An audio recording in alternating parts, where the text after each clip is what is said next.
The wind howled across the rocky ridge as Taman pressed his eye against the scope. Below him, the valley stretched out like a wound in the planet's surface. Smoke rose from burning vehicles. Bodies littered the ground. The retreat was not going well. "Ghost, do you have eyes on the eastern approach?" The voice crackled in his earpiece. Captain Deho sounded tired. They had been fighting for 3 days straight. Affirmative. Enemy forces moving in columns. Estimate 200 hostiles. Taman's voice was calm. He had learned long ago that panic killed faster than bullets. His finger rested lightly on the trigger.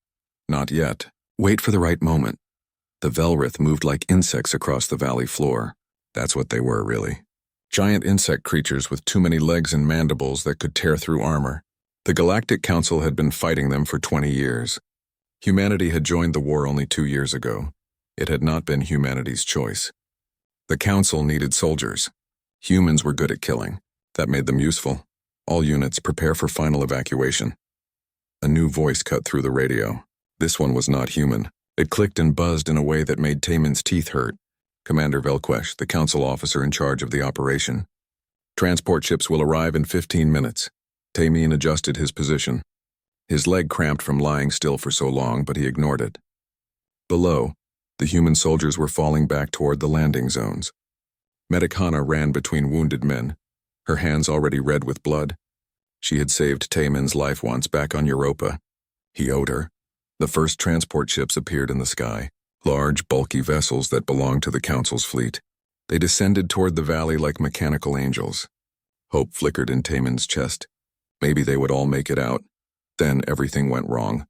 The Velrith artillery opened fire. Shells screamed through the air and exploded among the retreating soldiers.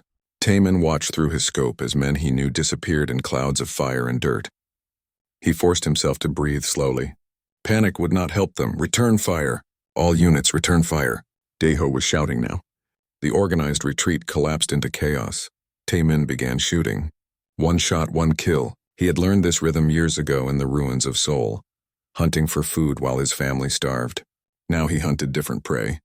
His rifle kicked against his shoulder. A Velrith commander fell, then another.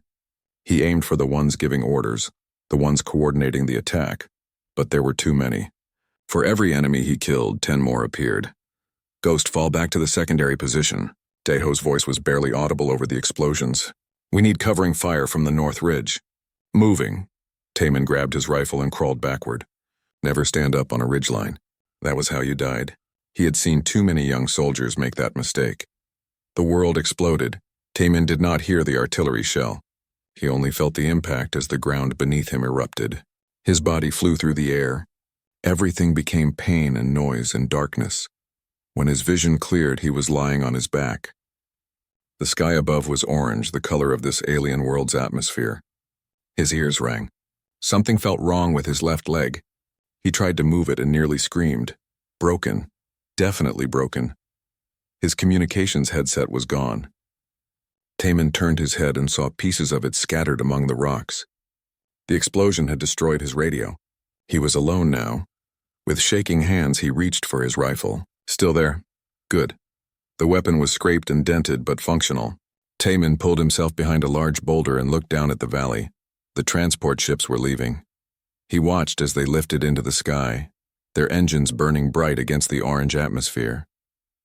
More ships appeared, collecting the Council's forces. The alien soldiers were being evacuated. Their commanders had decided the position was lost, but the human soldiers were still down there. Taman could see them through his scope, still fighting, still trying to reach the landing zones. They were being left behind. No. The word came out as a whisper. No, no, no. He watched helplessly as the last transport ship departed. The human forces realized what was happening. Some tried to run after the ships. Others kept fighting because there was nothing else to do. The Velrith swarmed over them like a tide of chitin and teeth. Taman wanted to look away. He forced himself to watch. Hana was down there. Deho was down there. His friends, his unit, his responsibility. The shooting lasted another 20 minutes. Then it was over. The valley fell silent except for the clicking sounds the Velrith made when they communicated. They were searching the bodies, looking for survivors to kill. Taman lay behind his boulder and felt something cold settle in his chest. The Council had abandoned them. The aliens they fought for, the species they died to protect, had decided human lives were not worth the risk of a longer evacuation. They left us to die, he thought.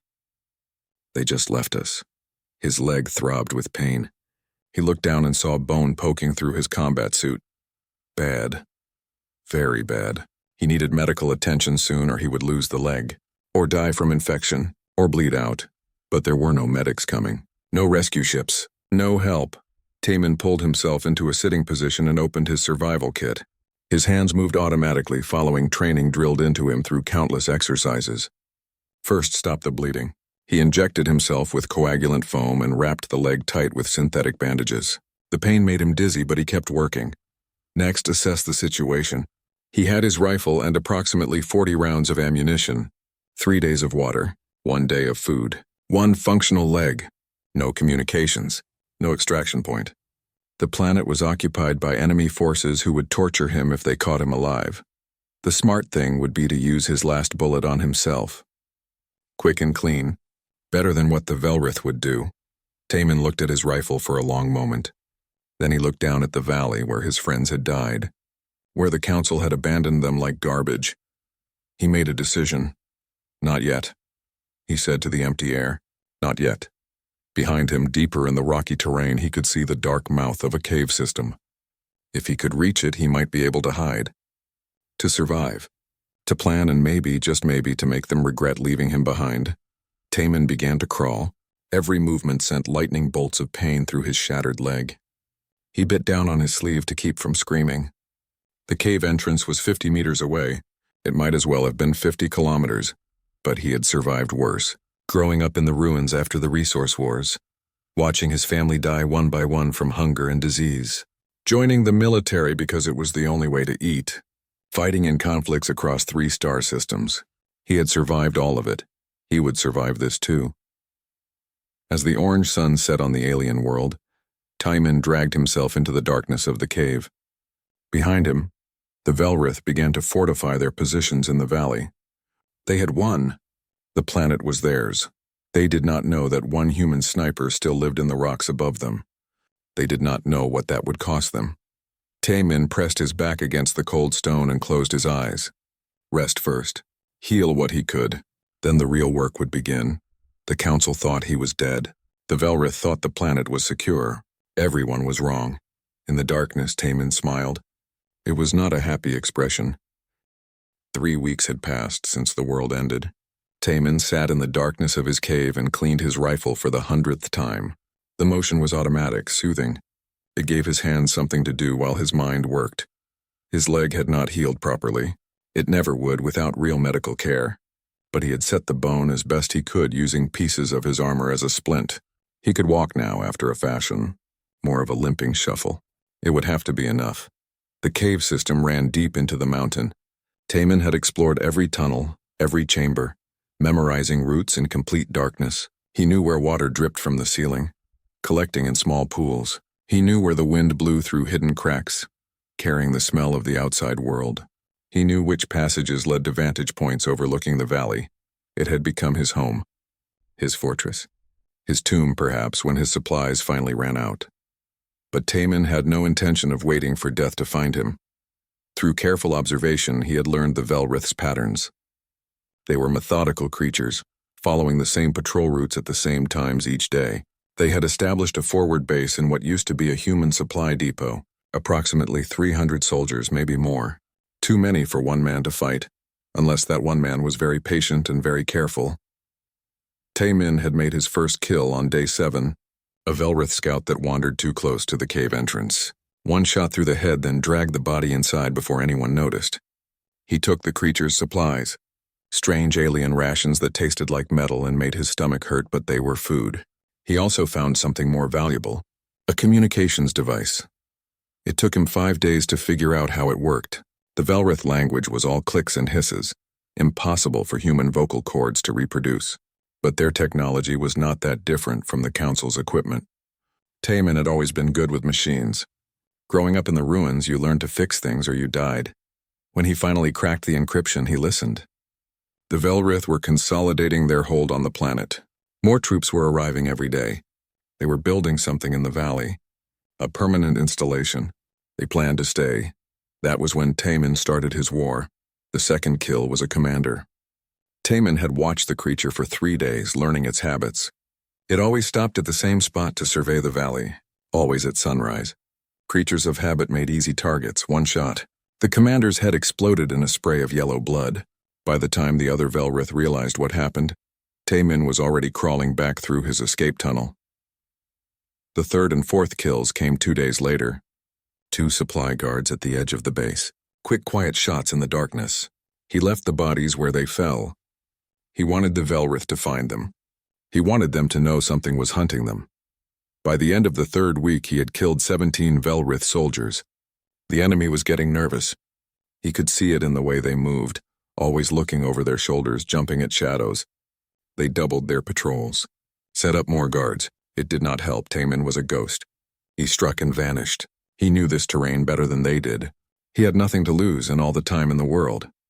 On day 22, he found something interesting while salvaging equipment from a destroyed Velrith transport. A Council communications beacon, damaged but repairable. His hands trembled as he carried it back to his cave. This changed everything. It took him 2 days to fix. The components were delicate, and his hands were rough from living in the cave. But finally, the small green light flickered on. Active Taman sat back and stared at the device. He could call for help. Send a distress signal. Maybe someone would come for him. The Council had abandoned them, but maybe Earth would send a rescue mission. Maybe he could go home. He thought about Sol, about hot meals and soft beds, about being around other humans again, about not waking up every day wondering if this would be the day the Velrith found his cave. Then he thought about Hana, bleeding out in the valley. About Deho shouting orders until the end, about the Council ships leaving them behind to die. His finger hovered over the distress beacon button. Then he moved to a different setting. Broadcast mode, not a request for rescue. A transmission anyone could receive. Taman began typing. His message was simple. Coordinates of Velrith positions, troop movements he had observed, structural weaknesses in their base, everything he had learned in 3 weeks of watching. At the bottom, he added 4 words in his military serial number. 1 human still fighting. He sent the message and waited. Nothing happened. Maybe no one received it. Maybe no one cared. He had done it anyway. If he was going to die on this forgotten planet, he would die making himself useful. 3 days later, he received a response. The beacon crackled to life in the middle of the night. Taman grabbed it, his heart pounding. A voice came through the static. Human, female, speaking Korean. Serial number confirmed. Identity verified as Corporal Taman Park, presumed KIA 3 weeks ago. This is Ambassador Ji-Won Lee of the Terran Diplomatic Corps. Can you respond? Taman's throat tightened. He had not heard another human voice in so long. I can respond, he said quietly. I'm here. The pause that followed lasted forever. When Ji-Won spoke again, her voice was thick with emotion. Corporal Park, the Council declared all forces on Threshold 9 as combat losses. They said no one could have survived. How many others are with you? Just me. Everyone else is dead. The Council left us behind. Another pause. I know, I tried to stop them. I swear I tried. We're working on a rescue operation, but the Council won't authorize it. Threshold 9 is considered too dangerous, Taman laughed. It was a harsh sound. Too dangerous. They were willing to send us here to die, but not to bring us home. I'm going to get you out of there, Ji-Won said. I promise. Just stay alive. Can you do that? He looked around his cave, at his weapons, at the map he had drawn on the stone wall showing every Velrith position. Ambassador, I don't need rescue. I need you to use the intelligence I'm sending. Make it worth something. What are you saying? I'm saying I'm going to keep fighting. I'm going to send you everything I learn about the Velrith. Use it. Help our people fighting on other worlds. That's my job now. Corporal, you're injured and alone on a hostile planet. You can't. I can and I will. I'm a soldier. This is what soldiers do. We complete the mission. He paused. Tell me something. Did anyone else make it off the planet? Ji-Won hesitated. Some scattered during the retreat. We don't know. Maybe. But Taman, you need to understand what your survival means. The Council left you to die. That's caused problems, political problems. If people knew you were still alive and fighting, then tell them. Taman interrupted. Tell everyone. I want the council to know that one human is still here. I want them to know they failed to kill me. That could start a diplomatic crisis. Good. Taemin's voice was cold.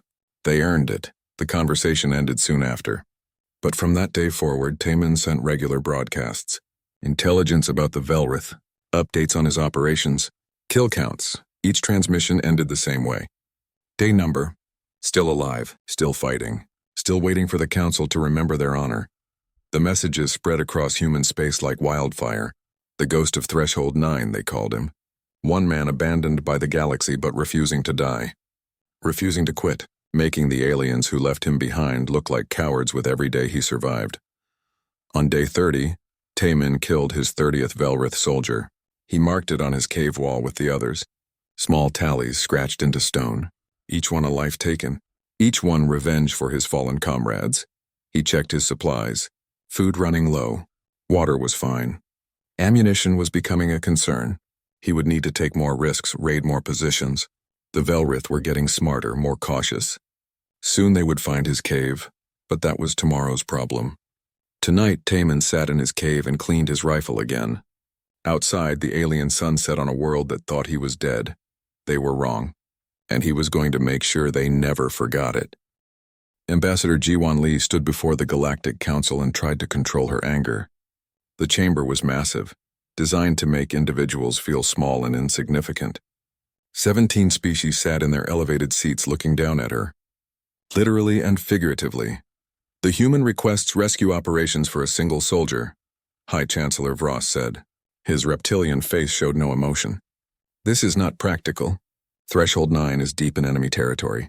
We would risk an entire fleet for one life. One life that you abandoned, Jiwon said sharply. One life that has provided more intelligence on the Velrith in 2 months than your military gathered in 2 years. Murmurs rippled through the council. Admiral Kelvara, an insectoid commander with crystalline wings, leaned forward. The humans' transmissions have been useful. We do not dispute this, but Ambassador Lee must understand the mathematics. We cannot sacrifice hundreds to save one. You sacrificed 200 humans and did not care about the mathematics then. Jiwon shot back. My people died because your commanders decided they were acceptable losses. And now one of them is still alive, still fighting, making you all look like fools. That's what this is really about, isn't it? You're embarrassed. The council chamber exploded in angry clicking, hissing, and warbling. Jiwon stood her ground. Behind her, Yansu, her young aide, whispered urgently. Ambassador, you're pushing too hard. We need their support. What we need is their honesty, Jiwon said quietly. Watch. High Chancellor Vross raised one clawed hand for silence. The ambassador speaks harshly. But we understand human emotion often exceeds human logic. We will consider her request. In the meantime, we can continue to use the intelligence this soldier provides. It has proven valuable. Use him, Jiwon repeated slowly. You mean exploit him until he finally dies, then praise his sacrifice. We mean what is practical in wartime, Vross said. Jiwon pulled out a data tablet. Then let me make something practical very clear. Corporal Taemin Park's survival has become the most popular story in human space. His broadcasts are heard by billions. Military recruitment has tripled. Donations to the war effort have quadrupled. Every human in the galaxy knows the council abandoned him and he's still fighting. She activated the tablet's projector. An image appeared in the center of the chamber. Taemin's gaunt face filmed during one of his transmissions. His eyes were hard as stone. If you refuse to mount a rescue, I will make sure every human knows. Every soldier, every civilian, every person who might consider trusting the council's word. They will all know you leave your allies to die. The chamber fell silent. Jiwon could see the council members exchanging glances. She had them now. Politics was war by other means, and she had just outflanked them. This is blackmail, Vross said coldly. This is negotiation, Jiwon corrected. Something your people claim to value. Here are my terms. You authorize a rescue operation within the month, or humanity withdraws from the Velrith War entirely. You need our soldiers. We don't need your broken promises. Admiral Kelvara's wings buzzed with agitation. You would abandon the galaxy to the Velrith over one soldier? You abandoned 200 soldiers and expected us to accept it, Jiwon said. Why should humanity fight for a council that treats us as expendable? Answer me that. No one did. The council session ended in chaos. Jiwon left the chamber with Yonsu hurrying beside her. That was dangerous, the young aide said. What if they call your bluff? It's not a bluff, Jiwon said. And even if it was, they can't risk finding out. Corporal Park has given us leverage we never had before. He just doesn't know it yet.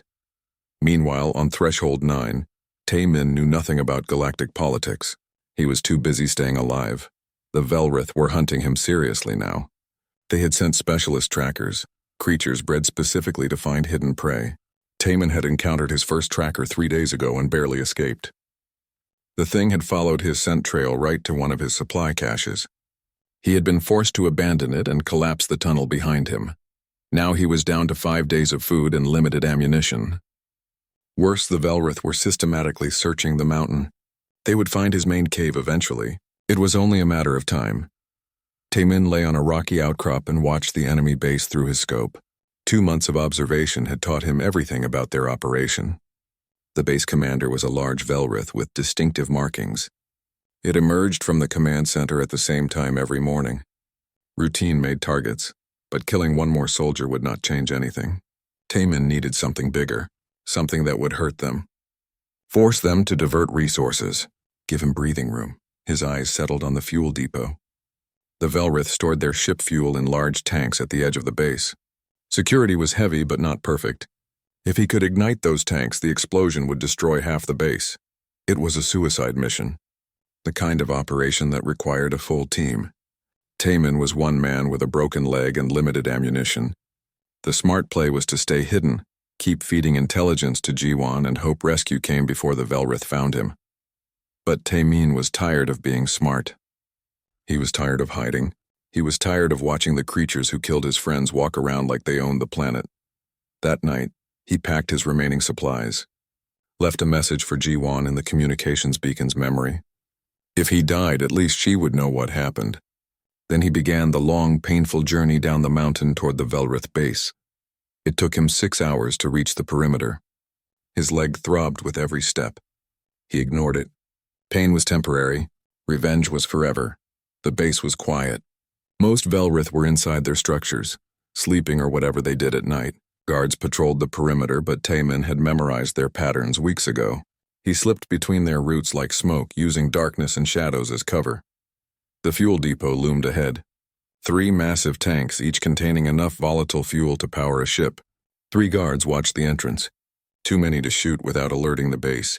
Tae-min needed a distraction. He pulled out his last grenade. Not much of a distraction, but it would have to do. He counted heartbeats, waiting for the right moment. When 2 guards moved away from the third, he threw the grenade toward the far side of the base. The explosion lit up the night. Alarms blared. The guards at the fuel depot ran toward the sound, abandoning their posts. Exactly as Tae-min hoped. He limped to the nearest tank and placed his remaining explosive charges at the base. The timer gave him 5 minutes to get clear.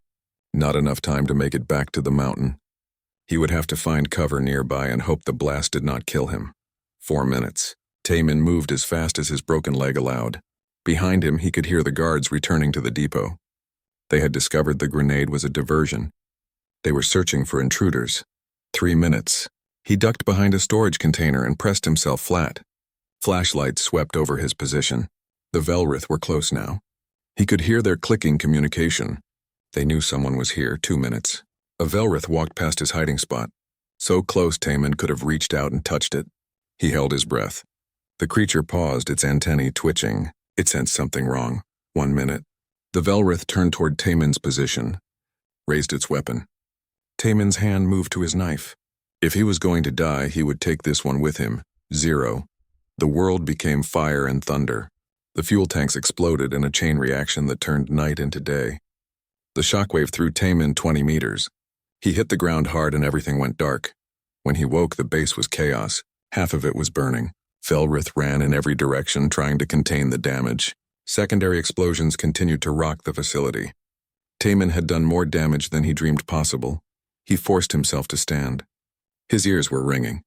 His body felt like one giant bruise. But he was alive. Against all odds, he was still alive. Through the smoke and confusion, he limped back toward the mountain. No one noticed one more shadow in the darkness. By sunrise, he was back in his cave. watching the base burn from his vantage point. That morning, he sent a transmission to G1. Day 63. Destroyed primary fuel depot. Enemy base 40% damaged. Still alive. Still fighting. You're welcome. The message reached the council during their emergency session about the human problem. When they heard what one injured soldier had accomplished, the debate ended. Admiral Kelvara stood and declared publicly that abandoning Threshold 9 had been a mistake. That human courage deserved human rescue. Other council members followed her lead, not out of honor but out of fear. Fear of what this one human might do next. High Chancellor Vross had no choice. "Authorize the rescue operation," he said bitterly. Jiwan smiled.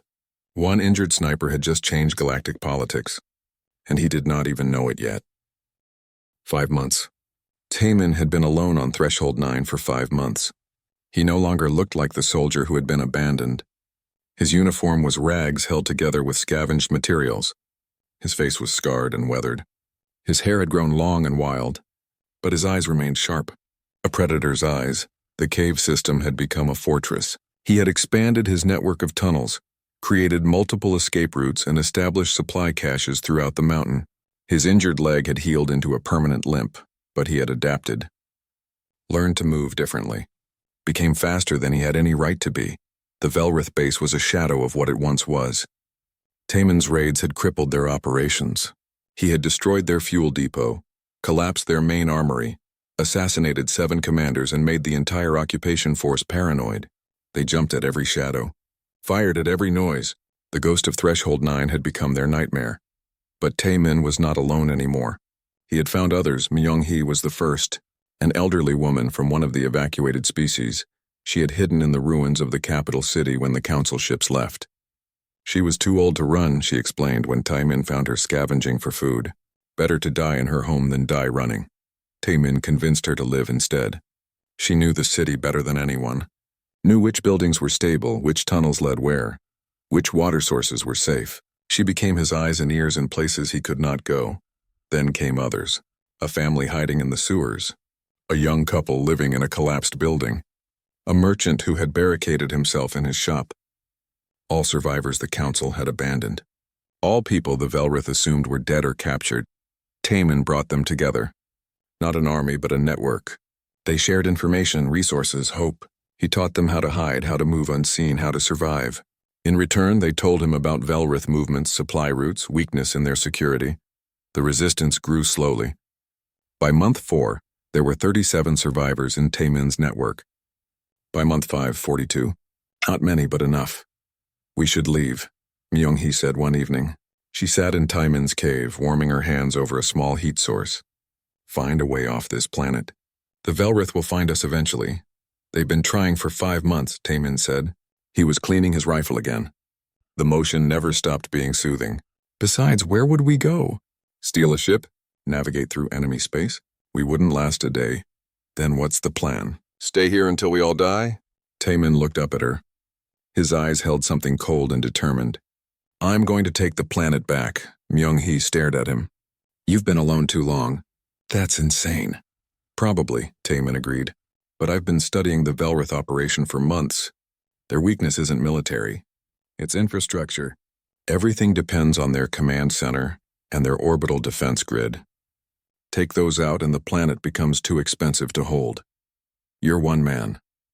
I'm one man who has killed 83 Velrith soldiers, destroyed half their base, and survived longer than anyone thought possible. I think I can do this, and he believed it. That was the terrifying part. 5 months of survival had not broken him. It had forged him into something harder, sharper, more dangerous. The council had left him to die. Instead, he had become their worst nightmare. Over the next 3 weeks, Taemin prepared.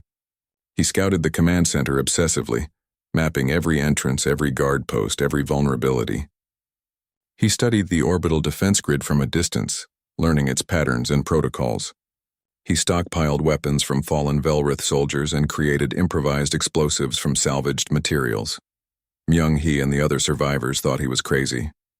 They were right, but they helped anyway. They created diversions, gathered intelligence, provided supplies. They believed in him because he had kept them alive when the entire galaxy had forgotten them. The night of the operation was moonless. perfect for what Taman had planned. He moved through the darkness with 40 pounds of explosives strapped to his body and his rifle across his back. His target was the orbital defense grid first. Without it, the Velrith fleet in orbit would be vulnerable. The defense grid control station sat on a hill overlooking the valley. 4 guards at the entrance. Taman watched them for an hour, learning their habits. When 2 moved away to check something, he struck 2 shots. 2 dead guards before the others could react. Then he was moving, limping but fast, through the entrance. Alarm screamed, but he had expected that. Speed was everything now. Inside, Velrith soldiers rushed to intercept him. Taman shot the first 3 without breaking stride. The 4th got close enough to slash at him with its bladed limb. The attack opened a gash across his shoulder, but Taman kept moving. Pain was irrelevant. He reached the main control room and shot the operators. Then he planted his explosives on the main power core and set the timer. 3 minutes. Plenty of time if he ran. Not enough time if he limped. He ran anyway. His injured leg screamed in protest, but adrenaline pushed him forward. Behind him, Velrith soldiers filled the corridors. Bullets and energy blasts burned the air around him. 1 shot clipped his side. He stumbled but did not fall. 2 minutes. He burst out of the building and threw himself behind a concrete barrier. The Velrith poured out after him. Taman shot 3 more before his rifle clicked empty, out of ammunition. He drew his pistol 1 minute. The Velrith were surrounding his position. Too many to fight. This was it.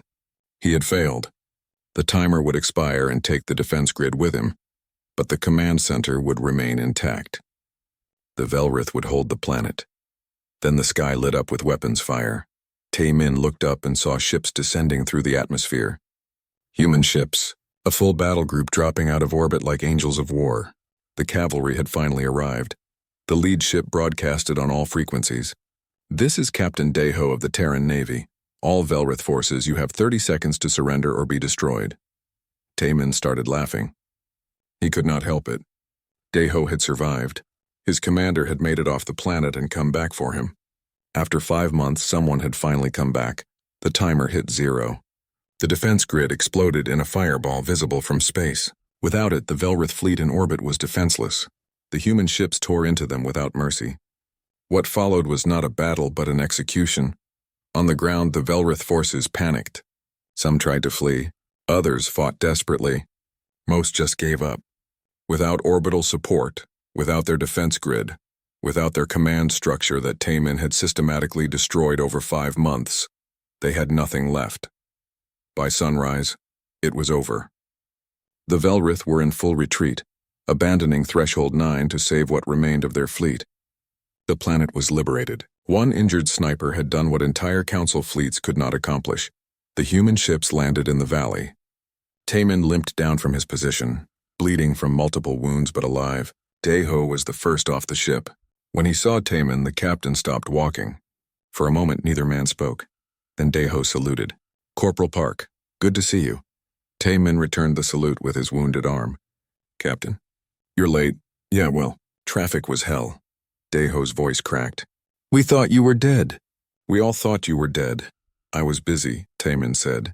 Then his legs gave out and he collapsed. Medics rushed forward, but he waved them off. "Check the survivors first. 42 civilians in the city. They need help more than I do." Ghost. Deho knelt beside him.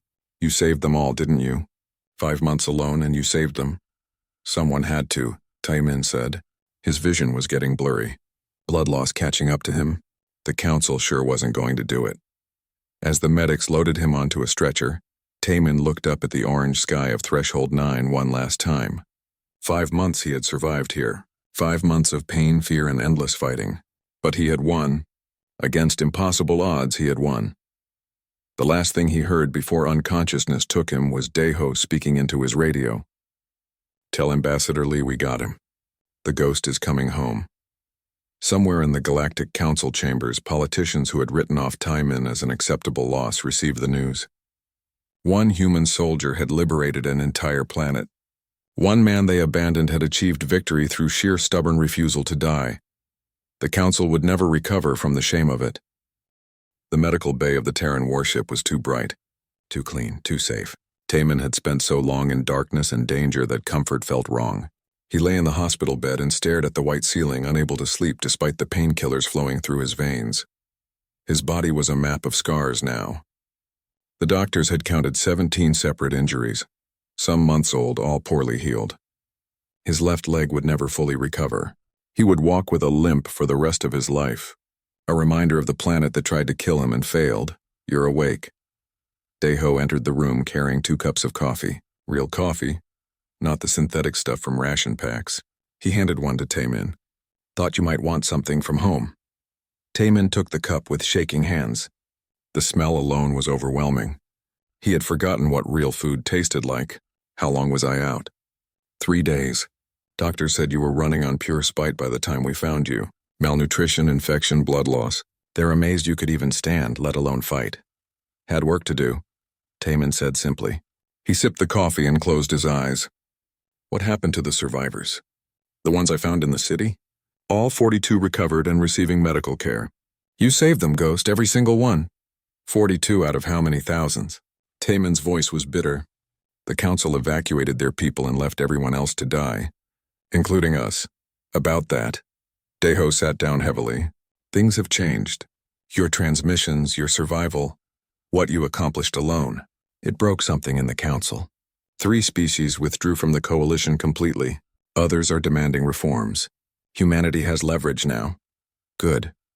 Taemin stared into his coffee. They earned what's coming to them. Ambassador Lee wants to meet with you when you're recovered. She says you're the most important person in human politics right now. Like it or not, you're a hero. I'm not a hero. I'm just a soldier who refused to die. Taemin looked at Daeho. How many others made it? From our unit? Daeho's expression darkened. 31 of us got out during the initial chaos, scattered into the wilderness. Most died in the first week. Some the Velrith caught. By the time we mounted the rescue, only 8 were still alive besides you. 8. Taemin set down his coffee. His hands were shaking too much to hold it steady. Out of 200, the council killed everyone else. And now they're going to pay for it, Daeho said quietly. The threshold accords are being drafted. New rules about abandoning allied forces. Full voting rights for humanity. Reparations to the families of the fallen. You did this, Taemin. One man changed everything. But Taemin did not feel like he had changed anything. He felt tired, old, haunted by the faces of friends who had not survived. Hana, who saved his life on Europa. Lieutenant Quan, who always shared his rations. Private Sung, barely 20 years old. Dead. All dead because the council decided they were expendable. The return to Earth was quiet. No parades. Taemin had refused them all. The ship landed at a military base outside Seoul, the city he had left behind years ago. It had been rebuilt since the resource wars. Gleaming towers rose where ruins once stood. Life continued. It always did. Ambassador Ji-won Lee was waiting at the landing pad. She was smaller than he expected, sharp-eyed and intense. She saluted him formally. Corporal Park, I'm honored to finally meet you in person. Taemin returned the salute awkwardly. His body still ached from his injuries. Ambassador, thank you for not giving up. I should be thanking you. Your broadcast gave us the ammunition we needed to fight the council politically. Do you know what your survival did? You proved humans don't quit. Don't surrender. That scared them more than any weapon. I wasn't trying to make a political statement. I was trying to stay alive, I know. That's what made it so powerful. Ji-won gestured toward a waiting vehicle. Will you come with me? There's something you need to see. They drove through Seoul in silence. Taemin stared out the window at the city he barely recognized. So many people. So much noise and light and life. After 5 months alone, it was overwhelming. Ji-won took him to a memorial plaza in the center of the city. A massive black stone wall stood at its heart, covered in names. The Threshold 9 Memorial. Every human who died on that planet was listed there. 169 names carved in stone. At the base of the memorial, fresh flowers covered the ground. Thousands of them. People came here every day to remember, to honor, to mourn. This is what your survival meant, Ji-won said softly. You made sure they weren't forgotten. Every transmission you sent, every day you survived, you told the galaxy that those names mattered. That human lives matter. Taemin walked to the wall. His eyes found the names he knew, Hana, Quan, Sung, so many others. His hand touched the cold stone. They left us to die, he said. The council looked at these names and decided they were acceptable losses. And now they'll never do it again, Jiwan replied. The threshold accords make it illegal. Any species that abandons allied forces faces expulsion from the council. You changed the rules of war, Corporal. I didn't do it for politics. I did it for them. He gestured at the wall of names. They deserved better than being forgotten. Over the following weeks, Taemin attended the council proceedings remotely. He refused to go in person, could not stomach being in the same room as the politicians who ordered his death. But he watched as Ambassador Lee systematically dismantled their excuses and justifications. High Chancellor Vross was forced to resign. Admiral Kelvara took his place and immediately implemented the new accords. Humanity gained full voting rights. Human military tactics became standard training across council forces. The galaxy would never look at humans the same way again. Taemin retired from active duty but agreed to teach at the military academy. Young soldiers came to learn from the ghost of Threshold 9. He taught them everything he knew about survival, patience, and refusing to give up. He told them about his friends who died, made sure every class learned the names on the memorial wall. The council thought we were expendable, he told his students. They were wrong. Never forget that. You are not expendable. Your lives matter. Your friends matter. When the galaxy tells you to quit, you spit in their face and keep fighting. Years passed. The Velrith War slowly turned in humanity's favor. The new tactics worked. The council forces, now properly integrated with human doctrine, began winning battles they would have lost before. Some historians credited advanced technology. Others pointed to superior strategy. But the soldiers knew the truth. Humanity brought something to the war that the council species had forgotten. Stubbornness. The refusal to accept defeat. The willingness to keep fighting when any sane person would surrender. They called it the threshold spirit. Taemin himself remained quiet and withdrawn. He lived simply, taught his classes, and visited the memorial every week. The limp never went away. The nightmares never stopped. But he was alive. That had to be enough. On the 5th anniversary of the Threshold 9 incident, they held a ceremony at the memorial. Thousands attended. Families of the fallen, veterans, politicians, even some council representatives who came to pay respects. Taemin stood before the crowd in his dress uniform and spoke briefly. He was not good at speeches. Never had been. But he said what needed to be said. 5 years ago, the council left us to die. They looked at 200 human soldiers and decided we weren't worth saving. They were wrong. We were worth saving. Every name on this wall was a person who mattered. A friend, a comrade, someone who deserved to come home. He paused, looking at the sea of faces. I survived because I was lucky. Because I was stubborn. Because I refused to let their sacrifice mean nothing. But I'm not special. Any of you would have done the same. That's what makes us human. We don't quit. We don't surrender. We don't leave our people behind. The crowd was silent. Then someone started clapping. Then another. Soon the entire plaza thundered with applause. But Taemin did not feel like celebrating. He just felt tired. After the ceremony, he found Myung-hee in the crowd. The elderly woman had settled on Earth after Threshold 9. She lived in Seoul now, in a small apartment the government provided for refugees. Still having the dreams? She asked. Every night, Taemin admitted. You?